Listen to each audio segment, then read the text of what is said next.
This is the Claws Out podcast. We are live back home at the Mic'd Up studio here in Parramatta. We took our show on the road to the Sherwood Hotel on Tuesday. Daniel's behind the camera again doing all the helping here, but I've got Rob, Steve and Gary in studio. They were all out at Campbelltown last night. We've had a little bit longer, Rob, to digest what was an agonising 21-20 defeat. What's your main emotion today? Deflation. I feel really deflated. Unbelievable. I was extremely proud of that performance. Obviously, we're going to go into a lot of detail in the next two shows. I've never seen line speed and control of the tackle from a West Tigers defence like I have, and to dominate basically every team statistic and come out of that losing.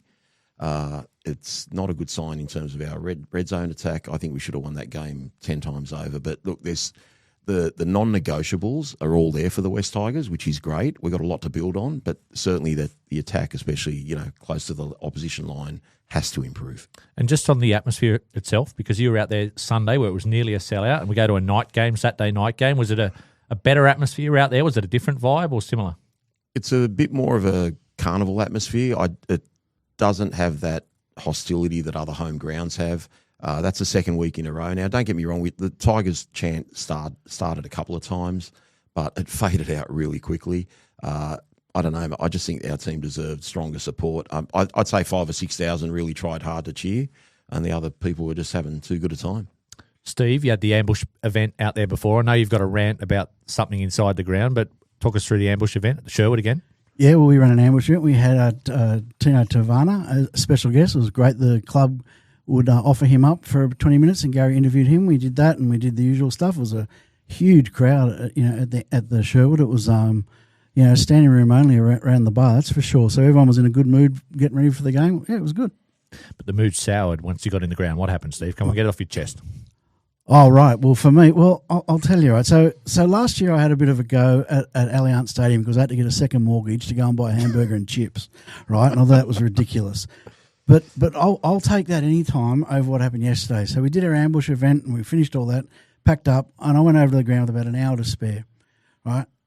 Wanted a hamburger, got in line, waited 35 minutes to get my hamburger before I was back up in my seat to watch what was left of the warm-up by that stage. And my rant is, I love suburban grounds. I love the atmosphere. I love the whole thing about the suburban ground. But if you're going to expect people to go and pack them out, you got to have the facilities for them. You can't be standing in a line for 35 minutes to get an overpriced hamburger. Are you putting that on the club, or do you think that's just part of the experience if you went to Shark Park or Brookvale or Cogra, or do you think we've got to put more people on the gate? I don't think it's a club issue because I know you subcontract out to the catering, right? So it's the catering people that are trying to balance how many staff they use, how many outlets they have against the lineup, right? Now, when you walk into Campbelltown, before you go up into the ground proper, there's that forecourt sort of area. They could have more food outlets there.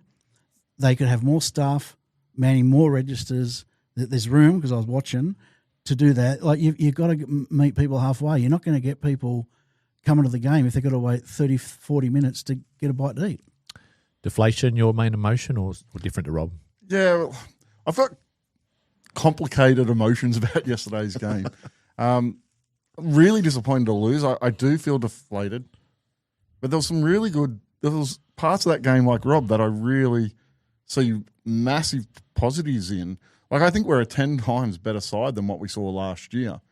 So it's really disappointing to see the majority of the game played so well yesterday, and then just some key parts of the game let us down that really cost us what should have been a win. I mentioned before we get into it, if you are on YouTube and in the live chat, if you want to put up any questions or for the panel, I'll try and read them out tonight and glance over there. But Rob, your like a Tiger moment? I'm probably going to steal the boys like a Tiger moment. I'm pretty sure they're all the same. I'd like to think they're all the same. It has to be the back-to-back plays from when Appy Coruscant put a grubber kick in the second half, when Appy and Herbert put a big shot. I think it was on the fullback. I can't remember exactly. And then not only did the Broncos, the West Tigers, the crowd, and the whole world know what was going to happen the next tackle, and the Broncos couldn't avoid it. They tried to do a hit-up, and we dragged them back into the in-goal. It's just a different West Tigers team defensively, and that's what is deflating about last night. They put everything into it. It was a grand final type of performance, and not to come away with the win really hurt. But those huge efforts, that's something that's not really the West Tigers are noted for. Steve? Yeah, well, that was my Tiger moment, but I wrote a few down because I knew if you didn't come to me first, that's what would come out first. Likewise, buddy, likewise. Yeah, so my Tiger moment was offloads, right? Two tries from offloads. The offload from Samuela to Taylor, which was just outstanding, and then the offload again from Samuela to Appy for our final try. And we also got an offload from Sione for this. So all 3 tries came from offloads or second phase broken play. Awesome. Yeah, my moment was Appy as well, but I'm actually going to go for that try that Dream Buller scored. Dream Buller's involvement in that try. He touches the ball 3 times. He throws a short ball to Sione. Sione then goes into the line, turns around to offload, and Dream wraps around the back. He gets the ball again. He then puts on that really nice step that he did to beat, I can't remember who the defender was, and turned the ball back inside with a nice flick pass to Adam, and then backed up to score the try. That effort from Buller, that's West Tigers. That's West Tigers football, and that's what Dream Buller brings to our side, and that's why we need to get that contract signed for him. Rob, Junior and Adel, with yourself, will be let off the leash at 7:30 and go through some of the tries. There might be a few debates tonight, you reckon? There will be a few debates. We're going to tackle it tonight on this, obviously, but also we need to get their opinions on the halfback situation, in particular the red zone attack, because our forwards are really leading the way. That we do really have one of the best forward packs in the game, and they didn't get rewarded the other night. Just on those tries, though, I know we only scored 3, but 2 of them, and you tried to say it after the game, and this is an entertainment business, and we are not neutrals because we're diehard fans, and we sometimes, like myself, look at glass half empty, but we must be for the neutral, such an entertaining side to watch. Some of those tries are not conventional, but the 2 of them were brilliant last night. We're entertaining when we're not in the red zone. I don't think we're entertaining when we're in the red zone. I think we're quite boring. It's almost like a different team when we've got different people in key positions. So when we have, Luai and AD in the halves, as opposed to, say, Jock and AD in the halves, we play a totally different style. I know Rob Jr. wants to go into it later, so I'm not going to steal too much of his thunder there. But, there was a lot of stuff, for example, with Kai Pearce-Paul, where he's been running outlines in a lot of games and he's looking really dangerous, where last night we're just turning him inside. I think the game was designed last night to wear the Broncos down, as we said pre-game of the Sherwood. It was just our forwards to get on top and just come over them in the last 15 or 20 minutes. We did everything we wanted to do, and we were dominating that field position in the second half. The problem was when it was our turn to bring the ball back from kicks or return to like Dream Buller pass to Macassini, and then obviously Macassini drops a kick cold. He's young. That's going to happen. But that's what turned the game around, and we were ready to just knock them right over. Look, I think there's an evolution actually happening at the moment in the way the game's played. The game is so quick this season, much quicker than it was last year. And you can see a lot of sides actually attacking to the inside a lot more. I think there was at least 4 tries last night scored from turning the ball back in field. And that's been a trend across the NRL. I think Penrith, when they're at their best at the moment, it's when they're going across field and then they're turning it back inside and bring it back across the field as well. But it's so predictable, Gary. I don't know that it is. Like for the past 15 years, the majority of tries in our game have been scored off block plays. Yeah. I think there is a little bit of an evolution in just that block plays and shape is no longer the only way you can attack sides. And I think that's a change that's occurring. And I don't think it's something that is fully realised or fully formed out yet exactly how that's going to look. But I do think there is a change in the game occurring. I think you're right. The game is definitely faster, but I reckon the teams that play shape well, especially in the red zone, and will go from centre to left, then from left to right, and move the defensive line around, they're getting rewarded for that quick march downfield that you can get from momentum now, because they can play such precise, fast, flowing shape that we just can't seem to do. I also think that because of the speed of the game, the reason why those balls inside are working is because your middle defenders are tiring and they're not getting across to close those gaps as well through the centre of the field. And I think you're going to see a lot more of teams turning it back in, not just as a wearing down tactic, but as you're attacking. But we're doing option. that, Gary. Like we are getting downfield beautifully. Like you look at every stat out of last night. We won the possession, we won the yardage, we won everything, right? So we are using that middle channel that we've talked about before. Absolutely beautiful. It all comes off Appy, right? Like he just owns that section of the field, and our forwards have just grown a leg, every one of them, and we just charge downfield. And like I was actually saying at the game last night, we're most dangerous to score a try when we're about 45 to 25 out. That's when the best opportunity is for us to score, because once we cross that line into the red zone, we lose all the momentum that we've gathered going downfield so well with our forwards. We then don't put it to use. We're trying to be Penrith what they were a few years ago, prior to the new dropout rule. So we're controlling possession. We're trying to wear teams down. The problem is when you force that goal line dropout, they can go for that short dropout and get the ball back now. And in a lot of games, that's worked in our favour. We've come over the top of a lot of teams at the back end of the game. But the problem with the style, and I'm not knocking the style, but you just got to remember what can happen if it doesn't work, is when you play that style and then you get a team like a Brisbane or a Cronulla or someone who runs that shape really well, they just need one opportunity. Like Brisbane did it a couple of times in the second half. They got three opportunities last year. Three opportunities, and really one of them wasn't even an opportunity if you want to be technical about it. It was a cross kick from about 30 metres out, so they weren't even in our red zone. But the point is, as soon as they got down at our end, they scored. When we get down the other end, we're like, okay, you know what, let's just make them work and work and work, and we'll beat them in the back end of the game. And everything worked to a T until the young man dropped the ball a couple of times, because we would have had starting sets at about the 35, 40-metre line in our side of the field, and we just would have pinned them back in the corner again. We did have a few occasions where we did throw some shape and we did create space. I think there was at least one occasion where we had a 3-on-2 overlap that we just killed. I think that is an area we definitely need to improve. But I also think, like, 20 to 24 points a game, you should be winning most games. So can I say two things? Right? Firstly, on that shape that we did, when we did go into shape, we went back to that old style of play that we had last year where we just went too diagonal across the field. No one was digging in like Madden has been digging in. No one dug in. Like Bullitt dug in once in the try that was disallowed. He stepped off his left foot, dug in to the line, went straight through and scored. Like, unfortunately, we had someone... Yeah, May has to do better on that lead run, though. But so we were running shape, but we were running poor shape because we weren't doing that. The other point I wanted to make is in today's game, this momentum fest, right? You can just know if you're getting all the momentum in the first half, right, rightly or wrongly, you just know that in the second half, it's going to even itself up to a certain degree, right? Would you agree with that with most games? So therefore, it becomes absolutely imperative. Like, we had all the momentum, we needed to be up 3 tries, because we knew the momentum was going to swing in the second half of the game, and they were going to get the opportunity to throw at us. The irony is, there's about 3 games this year we shouldn't have been leading at half time, and the one game we should have been leading at half time, we were behind. Rob Simon 1525. He said Reynolds won the game for Brisbane. Obviously, it's such a missed opportunity because you're rarely going to get Brisbane with those sort of players out, and they had Payne Haas go off in the first half, but.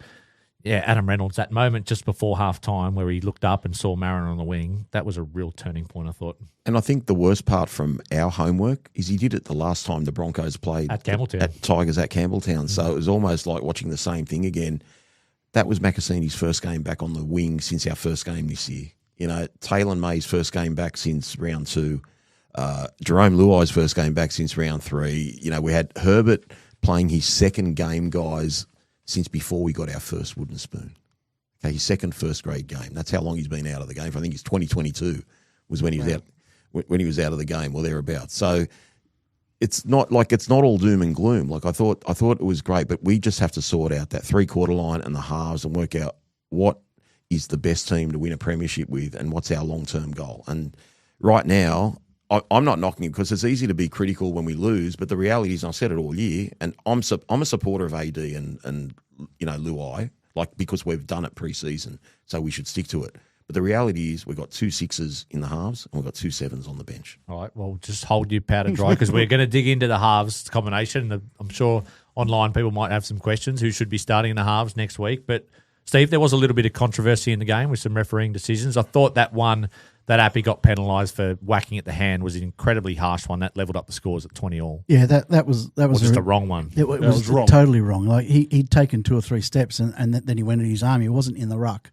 So that was an incorrect penalty. And I believe, I watched it again today and I watched it over and over today, I believe that, I don't know who it was, that bloke was held, right, when he bounced back up and then they scored in the corner, right? To me, that was Willison. Yeah. Like how on earth can you, like if you compare that to Macassini, how can you say that when you lightly brush a bloke with grazing with the top of your hand and call that held, and then let a bloke fall to the ground, bounce up and pass the ball? Can the and say that's bunker, not does held? the bunker have the power to reverse They that? looked at it. They do. They looked at it. And they said it was all If right. the referee didn't call held, they can still look at it, can they? They've got to look at a try from beginning to end. right, Once every try gets fully reviewed. That's why we didn't use our challenge. But I will say though, right, we had enough ball to win that, and let's be honest, right, we lost that game at the end, and I'm not going to crucify the guy because he's an 18-year-old kid learning. Agreed. But we lost the game because Magazzini made those errors, right? That's what happened at the end. We put too much pressure on ourselves, and we allowed Brisbane to kick And a I goal. think it's right to say, we're not being rude to Hamasi Makassini by saying those two. No one would feel worse than him. We're just pointing it out. We're not saying, banish him to reserve grade or anything like that. But those errors, let me ask you this, Gary, okay? If he doesn't drop those balls and the way we were working Brisbane over, and We win the game. we win the. We're gonna roll over. We're gonna get them. We were 20-18 when the first error happened, and we were 20-all when the second error happened. Just to digress a tiny bit, Reynolds kicking a field goal with 10 minutes left. I thought that was just an absolute sign of disrespect. I think it's a disrespect to our attack. He knew one point was going to cut it, and we had nothing. If you get down our end, you're not going to score. I actually think that's a sign of disrespect, but it was the right thing to do. It was typical Adam Reynolds, though. It was just smart because he knew, Tigers weren't putting pressure on because it wasn't the last 5 minutes, so he thought, I'll get no pressure, I'll just take it. The guy's a genius, right? I was thinking on the way home, I reckon I'd have preferred him to be out and Reece Walsh to be in. No. Right? I'd prefer them both out. Yeah, yeah. It's a fair point. But he controlled that game from start to finish, and I wasn't going to say it, but I will say it. We talk about the problem in the halves. I'm not Adel, right? And I can't do the analysis at the depth that Adel will do later tonight, and Robbie too. But we had two elite halves out there last night, both on massive money, right? They are the marquee players for each club. One totally managed the game and took it home for their team. One did very little. Now, I've said a million times, I've said I think Jerome Luai is an outstanding leader. He's brought so much to our club as far as standards and working with Benji and helping these young guys and setting a standard at our club. And he plays some good football. But I only seen one game where he played with the leadership that we saw from Adam Reynolds last night. And we've got to see it more. I think it was his first game back too. We've got to cut him some slack. Taylor May wasn't at his but elite mate, best. We've got to cut him some slack. He's available. He's playing. I think we might have had this discussion after the game. Like if I go for a game of golf with you tomorrow and I haven't played for a few months, I'm going to be a little bit rusty. But second game back, I'll be all right. You just can't expect people to just click 10 out of 10 when they've been out, no matter how hard they've trained, how many drills they've run at training. You come back and you haven't done something for 4 or 5 weeks. So how many 10 out of 10s have we seen? I think we saw one against North Queensland in our first game this year. And he got injured in the second game. But I also think he made a deliberate ploy to try and play a little bit differently. Like early in the game, he definitely gave Taylor May some early ball. Some of it worked, some of it didn't. He went over the sideline a couple of times. I think he tried to be a little bit different, almost tried to play a little bit more like Madden or Dewey would if they were in that situation. It's just a tough, conundrum for Benji to work out. But we shouldn't break everything down when we've had a full preseason with these guys and we lost the game by a point to the Premiers. I know they were depleted, but it's 1 point and it's to the Premiers. We're watching teams yo-yo week to week. We saw Para lose by 50 the other week. They beat Canterbury by nearly 20 and Canterbury pumped Penrith last week and they'd been doing terribly. We're one of the only teams that bring it every week. For me, that Luai discussion, what it comes down to for me is what we're looking for him for our team at the moment isn't. I know he was signed as a halfback when he came here, but it isn't for him to be controlling the game. That's not what his role in the team is at the moment. And what his role is in the team is that kind of X factor that you're going to get from your 5'8", similar to what you got from Benji Marshall when he was at his best. And what I'm looking at moving forward is the way football's being played now, the speed of the ruck, the speed of the game. It's a style of game that should really suit him once he gets up and running a couple of games in. I want him in our side. I want him getting against those our offloads. If he gets an offload and his footwork around a broken defensive line is really, really dangerous. So all the things I'm seeing in how the game's being played at the moment should really suit the way Jerome's playing. I was speaking about us turning the ball inside. He's a guy who's got a really good left foot step, comes back inside off that left foot step. These are things that should be really strong for the way we want to play football. I agree, mate. I agree 100%, and I like the bloke. Right, I'm glad he's at our club. But from my perspective, just got to see it more often. All right, let's stay on the halves for now. Adam Dewey. So we will stay there now. We're going to stay there. We're going to stay there. We've gone there already. I thought Adam Dewey, again, had a really strong running game. What did you make of the actual halves combination? Was there a noticeable difference with Jock being not in the 7? Was it too sideways last night? There was a notable difference, but it was definitely less better executed block shape. That was number one. But again, I found we used Kai Pearce-Paul differently. Okay, it was dropping him under. I said it earlier in the game where he runs that outline. Well, you can even give him early ball and let him offload just away like, Twal would if he hits the line, or Terrell May hits the line and offload. Like, we just didn't give him enough early ball. With Sam Weller, we tend to drop him underneath a lot. I don't mind that. That's pretty standard. But maybe Jerome was trying to feel his way back into the game. But Adam's a 5'8". Like, I know he's playing as a half, and I know he's got a good kicking game. Adam's a 5'8", and if you're saying right now who is your best 5'8" in the club, I mean, one's won 4 premierships and one hasn't, so it's very hard to knock. And I love Jerome Luai, like, I love everything about him, but like Steve said, I kind of need to see it regularly on the field every week. They both definitely are sixes, but they're very different style of sixes as well. Adam's that power kind of runner as a 6. He likes to engage the line. Very rarely looks to pass short before the line. He'll quite often throw that nice long cutout pass that he has, or drop a guy inside, but he doesn't tend to go to the line and put a guy into a gap, which is really what you want Kai Pearce-Paul kind of running onto, that short ball. So they're just two. You are right. They are both 6s in the style of play that they are playing at the moment. But they're very different styles, and it really comes down to what you're looking for in that 6th position. If you look at the damage that Adam Dewey's done this year, and he's done plenty of damage, right? He's played some good football. It's always that second pass off, right? That's where he's most dangerous. Correct. When he's got to jump in to first receiver all the time, if he sees the defence running up, he can hit. He's a big body, so he can hit the line. He's got footwork, so he can still be, he's got some positivity close to the ruck. But he does his most damage too wide. And so if we're going to be using Adam, whether he's got the 7 or the 6 on his back, we've got to be getting, either Jerome getting into first receiver and getting him into second receiver, or later on when Latu comes on, he gets into first receiver and getting wider ball. Yeah, if you're looking at playing Adam as your halfback, then you really need a different lock. I know, and it's no disrespect on Alex Twal, I think he's our most improved player and one of our best players this year. But if you're looking to play Adam in that role, you do want him to get him a little bit wider. So you need to have a guy like Latu who can ball play out of that position a bit more regularly and consistently than what Alex Twal I will does. say one other thing. The big argument for Jock Madden, and Jock Madden has done an outstanding job. Okay, I'm not going to deny that. His form, can't be questioned. The pros with Jock Madden is that Adam's at 6. Like, it actually improves 2 positions. Like, Adam's a better 6 when Jock is at 7. The question I'd ask all you guys, can you win a premiership with Jock Madden at halfback? Because I think the answer is probably going to be no, and that's not a knock. He's playing fantastically well. But if I said, can you win a premiership with Jerome Luai, Adam Dewey, Latu Fainu, you'd probably say yes. But if you said Jock Madden, you'd probably say no. And that's kind of not fair, because he's been unbelievably outstanding. If he could do that every week, I'd say, yeah, he can win a premiership, but I don't know if he can keep that up. I think it's more what Jock Madden does, not the fact that it's Jock Madden. Like, I think you can coach into your team the skill set that Jock Madden brings, right? It doesn't have to be Jock Madden.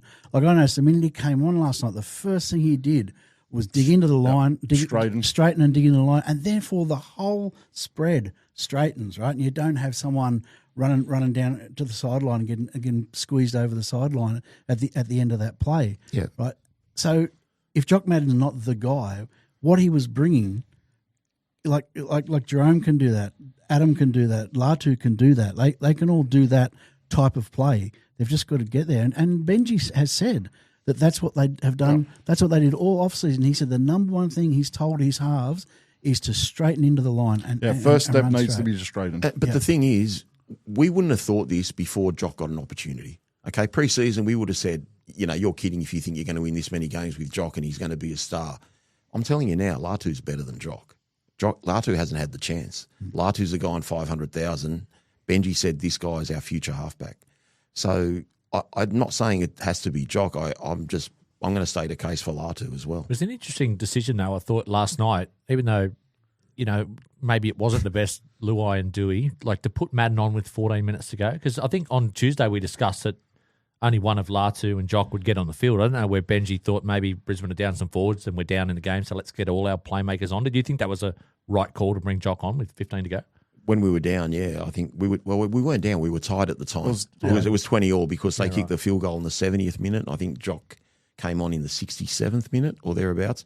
But I love the fact that he tried Latu. It actually didn't work because Latu wasn't on for very long. Latu came off, I think, and Alex Fowl came back on. So he only had like maybe 13 or 15 minutes. But Jock gives you width. We know that. He runs straight into the line. He gives you width. And we're trying to score points. I think Benji knew they were out for the count, Brisbane. They just needed that last little push and their whole wall would have come down. And I will say, as everyone's talking about how depleted Brisbane were and whatever, they actually, not on the statistics, but they deserve to win. Sometimes the team that is brave and, Stags was playing with something going on in his foot. The fullback had something going on. He was injured. Payne Haas coming off in the 33rd minute or whatever it was. That's a really brave victory. Like, I'm not but Brisbane won't do that every week. They just did it because it was us. Stag's defence was just outstanding. That tackle on Macassini to put him into touch. That was not just that one. Yeah, but there was not one on Taylor May as well. Yeah, he's elite, right? His defence was elite. We've got to remember that. He's not normally known for that elite defence, but because that's what's kept him out of Origin. But he played a cracking game. Jock Madden, though, like even in that last 5 minutes, isn't it his job to set us up for a field goal? There's been a fair bit of criticism of Adam and Jerome, but on tackle 4, we spin it wide into a position where we can't tie it up. There was a number of poor decisions in that one play. We should have straightened up when Jock had the ball, should have straightened up, and he probably should have played short. Adam also shouldn't have thrown the cutout pass out to Macassini. He wasn't going anywhere from that time. He was still a fair bit infield, and Staggs was able to hold him up. Macassini had to get lower going into that contact with Staggs as well. So I think there was about 3 or 4 bad decisions in that one play when the decision should have been really simple: go to the middle of the field and set up for the field. And that's the difference between having an elite game manager and having just a good game manager. That's a totally different play. Like Adam Reynolds has been there, done that, said, you know what, I'm taking a field goal with 10 minutes left. And took it when no one was expecting it. Yeah. Well, he took it after actually a grubber kick that had ricocheted. He was arguing with the ref to get a 6 again. Then he just jogged back a little bit, got the ball. And look, to be fair, none of us expected it in the crowd, nor did the players. And that's why he got an easy shot off. See, I had a different take on it to you, Rob. Like you were saying that was a sign of disrespect, when he took that goal. I actually thought they hadn't won the yardage game all game, and I thought it's 9 minutes to go, and he's just thought to himself, this might be my only chance. That's fair, but it's also saying I don't think, we'll put it this way. We're up 20-18 and we get a penalty shot, 30 metres out when Latu cops a high tackle. We don't go for goal because we don't believe that 22-18 is enough to beat Brisbane. We think we're up by 2. We need to kick for touch, take the tap and try and get 8 ahead. So I don't think going 1 ahead with 10 to go is, put it this way, I doubt there has been an earlier field goal this year prior to the 70th minute. It's also, you have a look at the 2 coaches of the sides, and both those decisions kind of reflect the mentality of the coaches. Like Michael Maguire, he's that hard-nosed sort of guy, and electing to take the 2 seems quite an obvious decision for him. Have a look at Benji Marshall, who has always been a bit more free thinking in his football. I can kind of see the difference of why those two teams would make two different Just decisions. on that, Gary, I thought it was, I love Madge. I thought it was pretty disrespectful not to acknowledge in the 8 minutes that I watched of his press conference, not to acknowledge how well the West Tigers played or the coach, where Benji Marshall, when he spoke, what I watched of a 3.5 minute press conference, he said Brisbane are a good team, etc. He spoke about their effort to actually still be in that game. Yeah, he actually praised the opposition, Benji, which was really classy, and Madge week. Just didn't. All right, well, Damien Anderson, he said earlier, crazy not starting with Jock Madden, never change or don't change a winning side. Said Luai's the invisible man on our side. Gary, crazy praying mantis. He said Luai never stood up and delivered. I don't know, guys. I'm reading between the lines and thinking, I'm sort of thinking that Jerome Luai's not starting for you next week. Am I crazy? Surely. No, yeah, that's crazy. This is very hypocritical. I've just caned the guy, but I still believe in him. I still believe him as our leader, and I want him there in the halves. I just want to see him stand up. I want to see him only. I don't know. Maybe I don't know the bloke, right? Maybe he just lacks a bit of confidence in some confidence. degree. Well, he's the last guy. 1 minute he wants to be Batman, next minute he doesn't want to. He's setting himself back and letting Galvin take charge. He's doing this. Like maybe he's he doesn't selfless. quite know what it is. No. He's all about team first. He's selfless. He said he'd come back in reserve grade. Not that Cup had a game this week, or put me on the bench. I think he's genuinely so maybe team he first. needs to not be so selfless. Maybe he needs to just take the game by the throat and go for it. We've got two guys who are in our captaincy positions who at times need to be more selfish. Api Coruscant, there's plenty of times where there's an opportunity that he probably should take that he doesn't. And I don't think anyone can doubt that Jerome Luai has put himself on the back burner a number of times. And I don't think it's because of confidence. I do agree. I think it's that team first mentality. I think it's probably something he needs to realise is that I'm on. I think he even let Appy pretty much be the captain last night. I mean, he wasn't aware. So I don't know if you remember when Luai got stripped of the ball. He wanted to challenge it, not realising the challenge was gone. And we need to talk about that challenge. That was a terrible challenge. That was ridiculous. Absolutely ridiculous. Let's talk about the forwards, Steve. Terrell May had an absolute stormer. Yeah. 230 plus metres, right? He's worked his way into the season, right? He's probably come into the season a little underdone. He's been good every game, but he's now just absolutely ferocious. And it wasn't just, I don't know, does anyone know how many post contact he did? Because he burst through the line twice. 2 line breaks, yeah. 2 line breaks, one of them almost resulting in a try. Like he is just a phenomenal, tight forward for us. Yeah, and I think he had a point to prove last night. There was a game where we played Brisbane early last season where there was starting to be origin talk around him, and he came out and we played Brisbane, and Brisbane went after him, and I think they got the better of him. They didn't get the better of him last night. He was simply outstanding last night and led that pack. I can't be. It's an odd one because you see him at times. He gets the ball in his hand and he'll fluff around and he'll step back inside and he'll pass the ball or he'll pass short before the line, and you think, God, he's given the ball off a lot this game. And then you look at his stats and he's ran for 236 metres while doing that. It's crazy. Mission. He was on a mission last night. I jokingly said to Gary and the boys, I think they fed him some raw meat before the game. He was outstanding, and I've never seen him look so determined. He made a couple of tackle busts, nearly scored a try.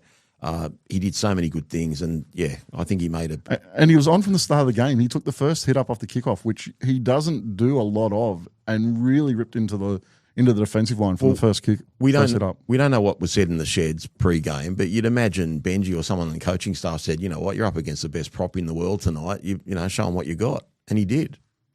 Alex Twile, another really strong 70 minutes. I think he punched out 170 metres. Yeah. It doesn't look like he'd blow out a candle, does he? He's just super fit.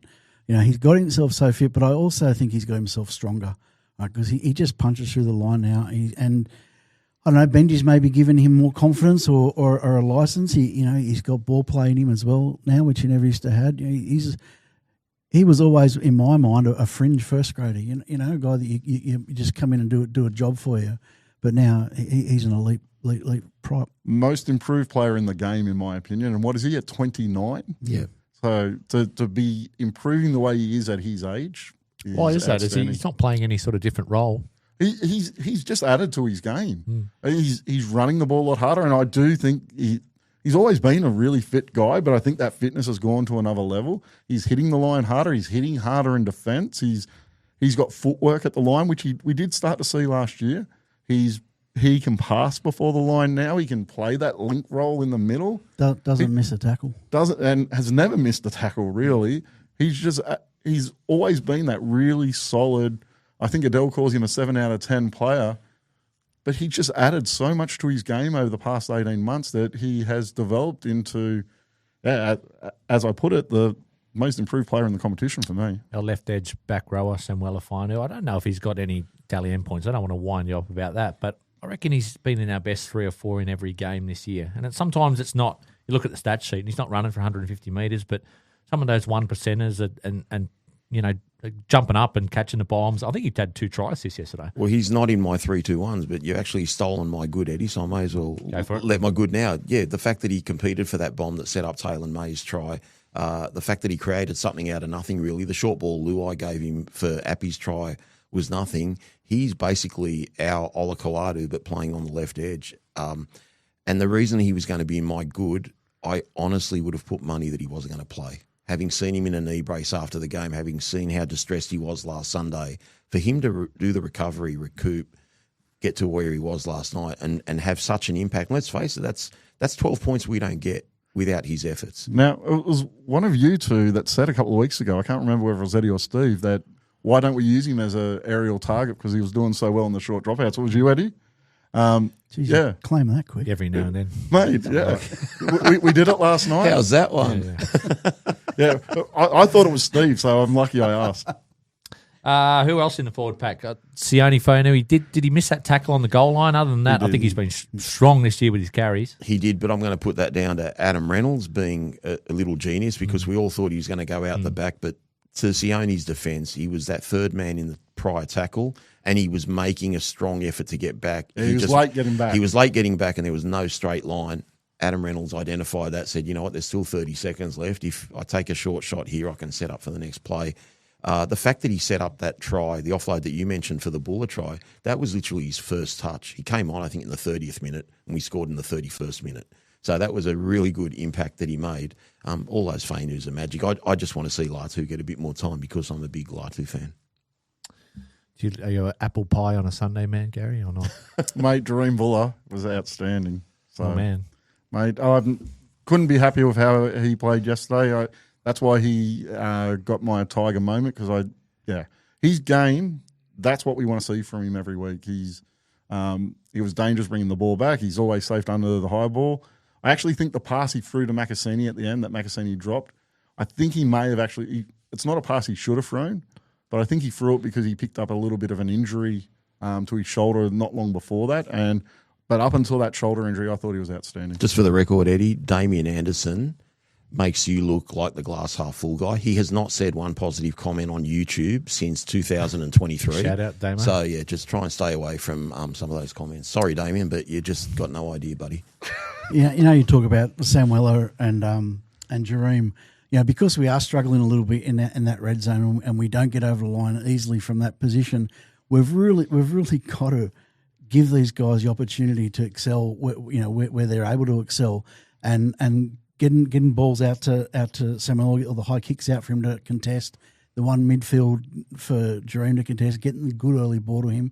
It's essential because these are the blokes that are setting up our tries. Right? Sam Fainu is an elite second rower. Yep. His ability to carry defenders with him as well now. His left foot step last night to break free and then throw the ball to Appy. Simply outstanding. He was massive last night. That's why I defer to Adele's better judgment because he used to keep telling me, and he said it on our show last year, how great this guy is. And I couldn't see it. But the difference this year compared to last year, it's chalk and cheese. Mark Music, novelty band. He said, we didn't have a bad player last night, Rob. It was just 2 drop balls by Macca that cost us. Let Macca have a rest in cup for a bit. That's a tricky one because he's had 6 games now, and I think it's fair to say he struggled in the NRL. Compared to, I know it was that one big moment and we did the palm off in that trial game against Penrith, but we played him in the centres for 3 or 4 games and then we thought he's a better winger and he's been back on the wing for 2 games. I just worry that if you drop him now, he loses confidence even more. I'd probably persist with him, but I do think we need to manage him throughout the year. I agree with managing him, and we certainly can't play him every single week given how young he is. The issue, I think, for Benji is not so much dropping him or not dropping him, but do you play him at centre or do you play him on the wing? Because he got caught out quite a bit on the wing last night. I'm not just talking about those drop 2 balls. There was a break Mariner did in the second half up the right-hand side where he jammed in way too early, and it was only some great cover defence or an ankle tap that got Mariner down.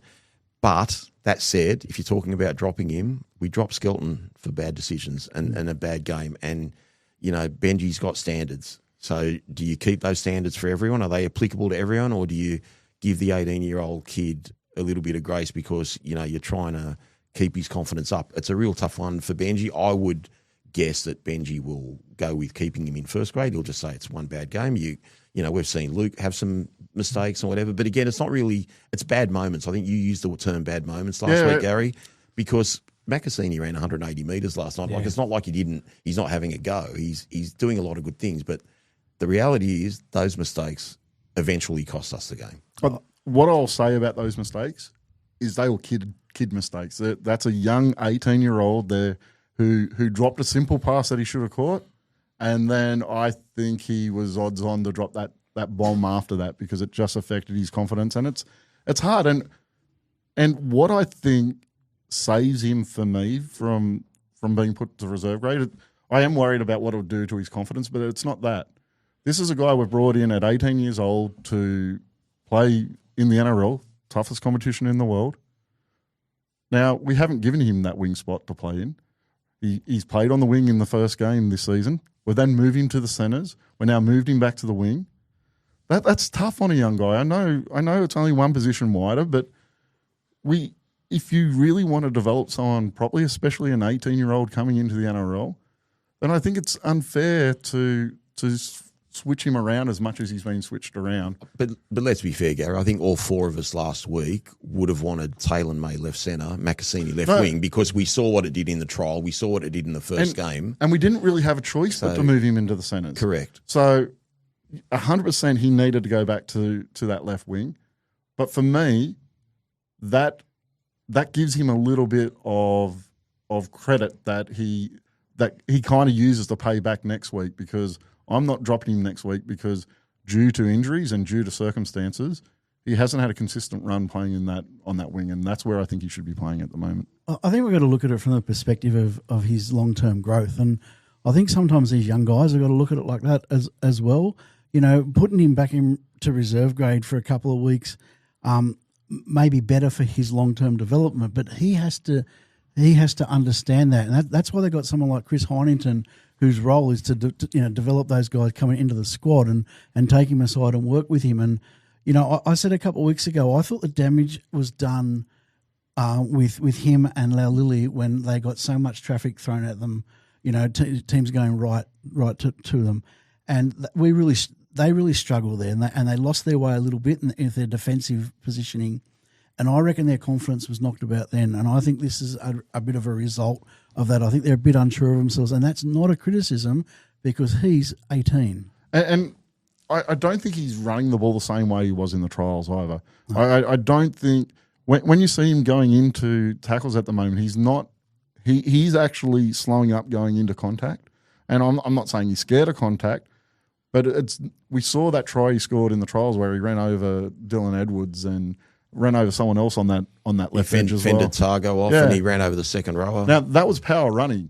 But when he's going into contact at the moment, you're not seeing that power running. You're not seeing him going into the contact in the same way. And I do agree, Steve. I think it comes from that kind of lack of confidence, that being caught out a few times in defence, it just made him that little bit unsure. But sometimes in those situations, all it takes is one good run, one good opportunity. I said that last week. I said last week when we were running rampant last week, I said, I'd love Macassini to get the ball and go on a 30, 40-metre run. I reckon it'd do wonders for his confidence. Putting him back, I don't know. I just think as long as he if he gets put back to reserves, as long as he knows it's for his development and the club sees him. It should be about standards, Steve. It should be about standards. It was Skelton not putting his hand on the ball against South that got him dropped. It was Skelton throwing the pass in the in goal last week that got him dropped. And because Herbert retained his place, like we could have played May at right centre, like we've shifted before. So it's a hard one because people, if he gets dropped, Benji will get bagged, and Benji won't care if he gets bagged or not. And if he keeps him in first grade, Benji will probably get bagged as well. But if we're being consistent to the high standards we've set this year, I'd give him a rest for a week. I do get that comment about standards, and I do tend to agree with you. But there's also got to be a thought about development. There's got to be a thought about what is best for that player and what is best about the long-term future for that player. And sometimes it may even come down to the personality of the player. Like a young guy, some young guys will take that going back to reserve grade and be fine. I'll go back there and I'll show them what I can do.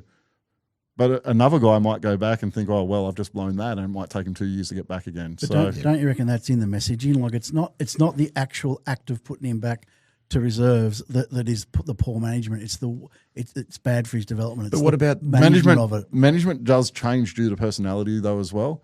How you manage one person may be different to how you manage another one, especially in a team environment like that. What about Patrick Herbert? A bit of a mixed bag last night. I don't know if Benji was protecting him in the press conference, saying he was a bit tight. Was he hooked or was he just off? Who knows? I thought he was hooked, but Benji said it was some sort of tightness or whatever, hamstring tightness or something like that. Pick him next week, or is someone like Stafford Toa come into the mix? If Toa's fit enough, it depends if his fitness levels are up. But if he's right to go, I'd be putting Toa in. The problem I found with Herbert is he loves going for the intercept. So in the first half, before that last try on half time to what's his name, Tufty? Yeah. So Herbert went for an intercept with about a minute and a half left. And it was on the fourth tackle. So that gave Brisbane a scrum near halfway, which enabled them to score. And then in the second half, people will debate about this. I think the man pass to Shibasaki was fine. Was not forward. It was not forward, but other people are telling. My son's telling me it's forward. Friends messaging me saying it was forward. But that's again Herbert taking the lazy option and going for an intercept instead of playing the man. Now you might get an intercept every now and then, but for every intercept you get, you're going to probably let in 3 or 4 tries. That's not the way to be defending in first grade. Interesting picture. If Tavana and Toa and Luke are available, what's your backline on Thursday night? If Toa's available, he comes straight back into that right centre position, and that's the only change that I would be making. Where it gets complicated is if Toa's not fit. So that's a bit harder of a question. 3-2-1, Rob. I think Terrell May, surely. Anyone that didn't put Terrell May at 3, well, actually I shouldn't say that because Appy was magnificent, but Terrell May 3 for me for all the reasons we've said. A couple of line busts, 236 metres. I think he made 37 tackles, 1 missed. I think that second break he made, guys, we'll touch on it with Coach. I reckon when he went through and it looked like he was going to score, as soon as he made that break, he's got to lower his body. Yeah. If he goes bulldozer mode, he scores. The fact that he stayed upright stopped him from scoring a try. Appy Coruscant, 80 minutes he was exhausted. We commented at about 65-minute mark. We thought he was absolutely gone off his feet. Saw something today that actually moved me a lot, to be fair. Appy was crying after the game in his interview. I got to see that about an hour before I came here. He had tears in his eyes. You could see that was a grand final performance he put in. That's the captain you want of a club that cares and loves it and not pranking around with his mates. My one point is going to go to someone that you probably won't expect. He played his role perfectly last night, Sania Taruva. He was absolutely outstanding and elite in every decision he made last night, everything he did, every run he made, every quick play the ball, the decision not to kick the ball when he made the break late in the second half and pinned Brisbane 10 metres out from their line in the left corner. He's been doing it at centre as well, maybe not so much in attack, but now that he's back on the wing, you just forget what a world-class winger he is. And all our forwards were magnificent. But I'm just sick of not giving Taruva a point. And that's why I wanted to mention Fainu earlier, by the way, because I didn't have him in my points. Yeah, that's a good mention, I reckon, that Sania Taruva, because he just goes out there and does a job. And I think sometimes he flies under the radar because of that. It was a 10 out of 10 performance, but it's not the most important role in the team. So I haven't got Sania Taruva. That's good. I've got Sam Weller. He got my 3 points, 2 try assists in a three try game. I think gets him that. I got Terrell put 2 points. I got Buller for 1 point with Appy. Yeah, well, we've all gone different. So not everyone agreed with you. I've gone Appy for the 3 points. Mate, the heart and soul of this team. His effort yesterday, effort on effort on effort on effort, was just outstanding. So he gets the 3 points for me. Terrell May was just Terrell May. He gets the 2. And my 1 goes to Sam Fainu. He was outstanding yesterday. 2 try assists were probably the highlights of the game. Just to wrap up, obviously disappointing to lose last night, but that's a quarter of the way through the season now, 6 games, and the 2 losses we've had, we could have easily won. We could have easily won. We could have been almost ahead in every game at halftime as well. Like I said, we've got really good standards this year. The attack has to improve, but the best part is I think our defence outside our own quarter line is wonderful. Rewatching the game today, I don't think the TV coverage did justice of how fast we were and how we dominated the tackle. Being at the ground, I'm going to say this now, guys. It's going to sound crazy. That's our best performance of the year, and we lost. Our defence is so aggressive right now. It's I've never seen this from a West Tigers team, and it's not just for a set of 6. It's not just for 20 minutes. For the entire game, our guys are getting up off the line really quick. They're winning the contact. We've had a side that catches and holds for the past 5 years. We hit in defence. We hit hard. And if a guy remains standing, someone else comes in and hits him as well. And for me, I haven't seen that aggressiveness of defence that we're showing in a West Tigers side ever. And that's the most impressive part for me. Yeah, well, for me, it's a tradesman-like approach that we are producing this level of football. I don't know if you guys watched the Parramatta game, Dave. Every point they scored, they were running to the crowd. It was like they were playing in a grand final. And I've said before, we used to be like that. And I thought, you can't sustain that level of emotion. It's obvious they were emotionally up because they got smacked last week. You can't play like that every single week. But we seem to be containing the emotion. We've got standards. We've got a way we want to play. And in a tradesman-like, very professional way, we're going out and doing it. Now, I'm with you. We've been a bit scathing, but we're not really being scathing. We're just looking at ways to improve the team, right? As we all should try to do. But I just love what they're producing, and I agree with you. That was a good Maybe I should reword it into it was the best effort of the year. I obviously we can be more polished and apply ourselves in certain things differently, but in terms of the line speed and the defence and the intensity, and they played that like a grand final, and that's why this Thursday night is so important, guys. I know we don't say Cronulla, Melbourne away. Yeah. I know they're not going as good as they have in the past, but we're going to get 3 games at Leichhardt, and you talked about holding serve. We dropped one at Campbelltown. Back to 4-2 this week. Back to 4-2 with another serve to come. But the thing is, I think now we don't have that bye for 6 or 7 weeks, but next week really it kind of is going to be a bye after this game. We get a 10-day break, guys. After a really tight window. So we've just got to put everything into this Leichhardt game. I'm sure Benji will give the boys, win or lose, 3 or 4 days off. So I feel like that 10-day gap is going to be a bye in itself. The big thing that I just want to say before we finish is I have seen a lot of negative comments around the team on social media the last couple of days. Yesterday didn't really do anything to dent my confidence of what we can achieve this season going forward. We're playing the Premiers. Yes, they had a few players out, but we stuck it to them and we went after them. We didn't get away with the win, but that happens sometimes. And sometimes you're the better team on the field and you don't win. But to be the better side against Brisbane yesterday, I firmly believe we're the better side everywhere but on the scoreboard. I'm very happy with that effort and what we produced yesterday. I just wish we had won the game. All righty, well, Junior's out in the green room. He's ready to go. Coach Adel, I'm glad he's not here in studio, Gary and Steve and Rob. Some of the things you insinuated about Jerome Luai, he might have jumped in the studio and he's going to absolutely lose. If he actually knew who I wanted at 7 and 6 right now, he would not be doing the show with me. Watching. I know he's had a win out of it. Are you going to tell him? You better tell him now. You've just promoted it to everyone. But if you're going on form, I know who I'd have at 7 Save and 6. It for the next show. Thank you, Tigers fans. Stick around for Coach's Report in 5 minutes or so.